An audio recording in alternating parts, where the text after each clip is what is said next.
नमस्कार, आदाब। आपका बहुत बहुत स्वागत है मेरे चैनल दिलसान टॉक्स में। उत्तर प्रदेश में सब इंस्पेक्टर भर्ती होनी है, जिसमें हिंदी में अगर देखा जाए तो पहला ही चैप्टर दिया है हिंदी भाषा और अन्य भारतीय भाषाएं। तो हमने शुरुआत भी हिंदी पढ़ाने की यहीं से किया है।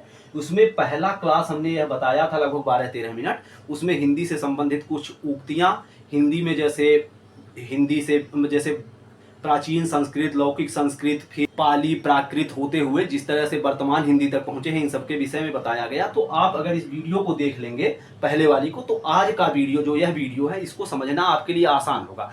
नहीं भी देखते हैं और इसको भी देख लेते हैं तो कहने का मतलब कुछ चीजें तब भी आपकी क्लियर तो हो ही जाएंगी। तो इसमें क्या है, सबसे पहले हम देखेंगे कि देवनागरी लिपि का विकास कैसे हुआ। सबसे पहले हम यही देखेंगे। जैसे कि आप जानते हैं कि भारत में, अब कई बार पढ़े होंगे कि भारत में हिंदी जो देवनागरी लिपि है, इससे पहले ब्राह्मी लिपि थी। ब्राह्मी लिपि एक्चुअल में भारत में सबसे पहले जो लिखित तथ्य ज्ञात होता है, आज से लगभग 3500 साल पहले, कहाँ पर, ऋग्वेद में। जब ऋग्वेद लिखा गया तो वह प्राचीन संस्कृत की ब्राह्मी लिपि में लिखा गया था। लेकिन सन 300-400 आते आते जब गुप्त काल का समय आ गया, कभी आप इतिहास पढ़े होंगे तो गुप्त काल के विषय में जानते होंगे, तो उसमें यही ब्राह्मी लिपि दो भागों में बट गई। एक हो गई दक्षिणी ब्राह्मी और एक हो गई उत्तरी ब्राह्मी। दक्षिणी ब्राह्मी में सबसे पहले तमिल ग्रंथ लिखे गए, उसके बाद क्या हुआ, तेलुगु, कन्नड़, मलयालम सब दक्षिणी ब्राह्मी लिपि में लिखे गए हैं। उत्तरी ब्राह्मी में भी कुछ सुधार हुआ, उसको फिर गुप्त लिपि की शुरुआत हुई। गुप्त लिपि के बाद ही जब और थोड़ा सा सुधार हुआ तो सिद्ध मातृका लिपि हुई। उससे जब और शुरुआत हुआ तो कुटिल लिपि लिखी गई। यही कुटिल लिपि के बाद कुटिल लिपि दो लिपियों में बट गई, शारदा लिपि और नागरी लिपि। शारदा लिपि वर्तमान में कश्मीरी भाषा, वर्तमान में क्या, तत्काल में समझिए कि कश्मीरी भाषा में शारदा लिपि का प्रयोग होता था। लेकिन अब के समय में अगर देखा जाए तो धीरे धीरे नए लड़के जो हैं, नए लोग जो हैं, वह नागरी भाषा में ही कश्मीरी को लिखने लगे हैं और शारदा धीरे धीरे विलुप्त होती जा रही है, शारदा लिपि। तो यह नागरी लिपि थी। अच्छा, नागरी लिपि को देवनागरी क्यों कहा गया? क्योंकि हमने लिखा ना कि देवनागरी लिपि इसको क्यों कहा गया, क्योंकि जो ब्राह्मी लिपि थी, इस लिपि को देव लिपि पहले कहा जाता था। फिर क्या हुआ, जब यहीं से देव लिपि वाले में से देव शब्द उठा लिया गया और जो हिंदी की शुरुआत हुई, वर्तमान में उज्जैन, मालवा का पठार वाला जो क्षेत्र है, मध्य प्रदेश, उत्तर प्रदेश, राजस्थान का जो बॉर्डर साइड वाला क्षेत्र है, वहां पर आकर उसको पहले नागर क्षेत्र कहा जाता था। तो उसी से नागर शब्द उठाया गया और देव उठाया गया ब्राह्मी, चूंकि ब्राह्मी को पहले देव भाषा कहा जाता था। तो इस तरह से देवनागरी लिपि हो गई। देवनागरी का विकास हमने आपको बता ही दिया है।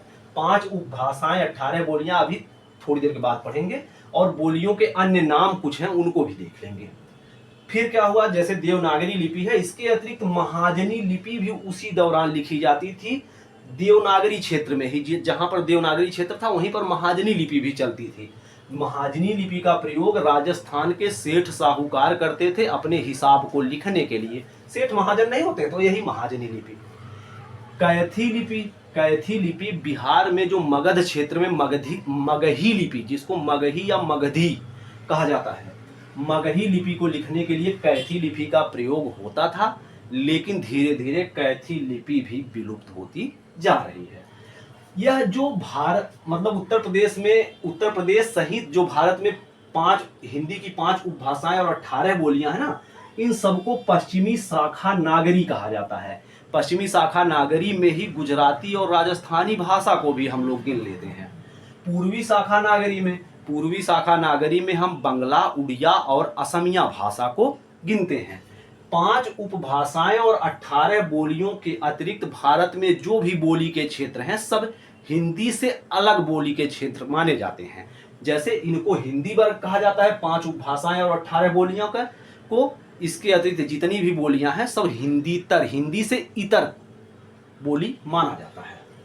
पूर्वी शाखा लहंदा लिपि पंजाबी भाषा को लहंदा लिपि में लिखा जाता है। गुरु नानक, बाबा फरीद, इन सब की जो बोली थी वह लहंदा, पंजाबी की लहंदा बोली थी। लहंदा मतलब सूर्यास्त साइड की बोली, यानी पश्चिमी पंजाब साइड की बोली। बाकी तिरहुता लिपि जो है, तिरहुता लिपि जो है बिहार क्षेत्र में ही मैथिली भाषा को पहले लिखने के लिए तिरहुता लिपि का प्रयोग होता था। धीरे धीरे यह भी लिपि विलुप्त होती जा रही है। इसकी जगह पर देवनागरी लिपि अपना स्थान बनाती जा रही है। भाषा परिवार, भारत में 4 तरह के भाषा परिवार पूर्व में माने गए थे, लेकिन हाल ही में अन्विता अब्बी नाम के एक भाषा विद्वान थे, उन्होंने यह कहा कि अंडमानी भाषा परिवार भी है। तो इस तरह से भारत में भारोपीय भाषा परिवार, भारोपीय भाषा परिवार को हिंद यूरोपियन भाषा परिवार भी कहा जाता है। भारोपीय भाषा परिवार, चीनी तिब्बती भाषा परिवार, द्रविड़ भाषा परिवार, ऑस्ट्रिक भाषा परिवार और अंडमानी भाषा परिवार। इस तरह से भारत में सभी भाषा और बोलियों को 5 भाषा परिवारों में बांटा गया है, वह भी अभी देख लेंगे। बाकी हिंदीतर वही बताए हैं कि यह 5 उपभाषाएं और 18 बोलियों के अतिरिक्त जितनी भी भारत में बोली और भाषा है, यह हिंदीतर वर्ग की बोली और भाषा है। भत्री लिपि, उड़ीसा में जो लिपि लिखी जाती है उड़िया लिपि, उसको भत्री लिपि भी कहा जाता है। भत्री वहाँ की बोली भी है। तो मोडी लिपि क्या है कि पहले मराठी भाषा को लिखने के लिए मोडी लिपि का प्रयोग किया जाता था, लेकिन बाल गंगाधर तिलक ने वहां पर भी देवनागरी टाइप का विकास किया और अब मराठी भाषा देवनागरी लिपि में लिखी जाती है। तो यह हो गया। अब हम देखते हैं भाषा परिवार। भारोपीय भाषा परिवार, जितनी भी हिंदी की 5 उपभाषाएं 18 बोलियां हैं, यह भारोपीय भाषा परिवार की हैं। इसके अतिरिक्त बंगला, उड़िया, असमिया भी भारोपीय भाषा परिवार की है। पंजाबी, गुजराती, मराठी भी भारोपीय भाषा परिवार की है। लेकिन महाराष्ट्र में ही कोंकणी भाषा बोली जाती है। दक्षिणी महाराष्ट्र में कोंकणी पर द्रविड़ भाषा का प्रभाव है। द्रविड़ भाषा परिवार जो है उसमें तमिल, तेलुगु, कन्नड़, मलयालम और गोंडी भाषा को रखा जाता है। तो द्रविड़ और भारोपीय आपने समझ लिया। इसके अतिरिक्त चीनी तिब्बती भाषा परिवार है, जिसमें मणिपुरी है, मिजो भाषा है, गारो है, जैंतिया भाषा है। यह सब भाषा मतलब पूर्वोत्तर के जो 7 सिस्टर स्टेट की भाषा है उसे चीनी तिब्बती भाषा परिवार में रखा जाता है।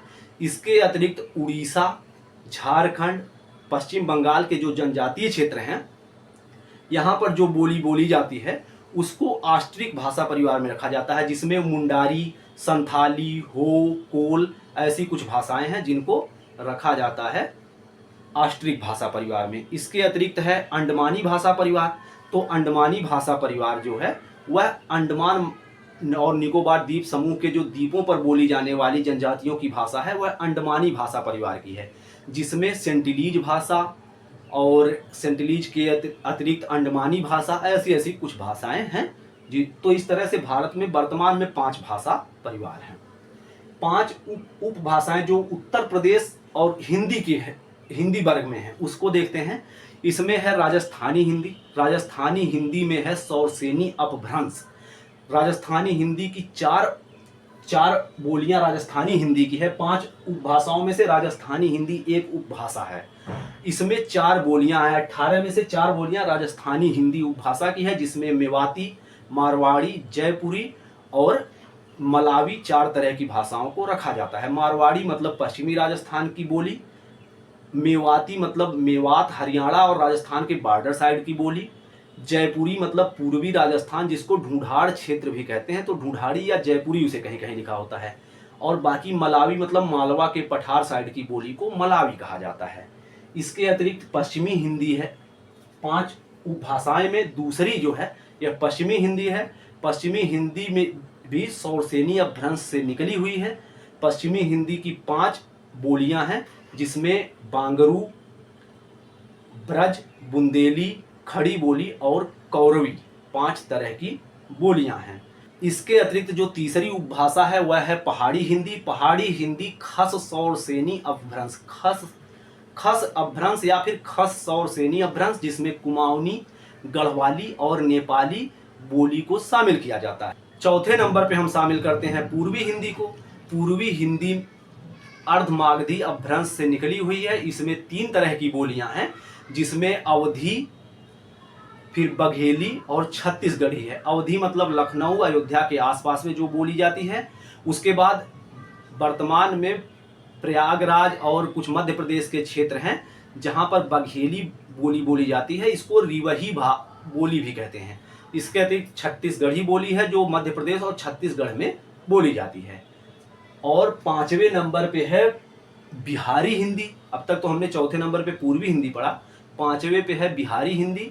यह मागधी अपभ्रंश से निकली हुई है। इसमें मगही, मैथिली और भोजपुरी 3 तरह की बोली को शामिल किया जाता है। वही मगही की हमने बताया था कैथी लिपि, और मैथिली की तिरहुता लिपि हमने बताया था। तो इस तरह से देवनागरी लिपि का नाम क्यों, 5 उपभाषाएं और 18 बोलियां, बोलियों के अन्य नाम, 5 उपभाषाएं, 18 बोलियां और बोलियों के अन्य नाम, इस विषय में एक विस्तृत क्लास इसके बाद हम लेंगे, जिसमें आपको पूरी तरह से कुछ लेखक, उनके द्वारा किताबें, जैसे अवधी में रामचरितमानस अवधी में लिखी गई, कुछ ब्रज भाषा में जैसे सूरदास के काव्य लिखे गए, कुछ ऐसी चीज़ों को देखने का प्रयास करेंगे। और उसके बाद हिंदी का दूसरा चैप्टर आ जाएगा जिसमें हिंदी वर्णमाला को देखने का प्रयास करेंगे। तो यह दूसरी क्लास है। इसके बाद एक क्लास और हिंदी भाषा और अन्य भारतीय भाषाओं से संबंधित आएगी। आप तब तक क्या कर सकते हैं, मेरे चैनल को सब्सक्राइब कर सकते हैं। बहुत बहुत धन्यवाद।